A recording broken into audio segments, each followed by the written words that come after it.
ఈ రోజున ఇది ఒక క్షేత్రం, ఏదో 4 గోడలు, ఓ 2 కిటికీలు పగలగొట్టేసాము కాదు.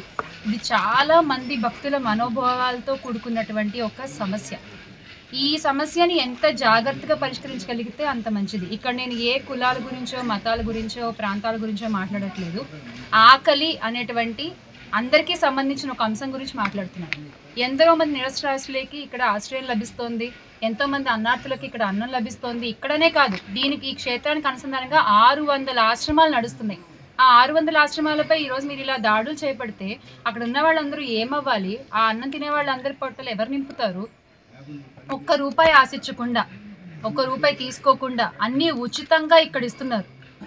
ఉచితంగా. మేబీ అదొక కారణంగా దీన్ని ఏమన్నా పడగొట్టేయాలని చూస్తున్నారా?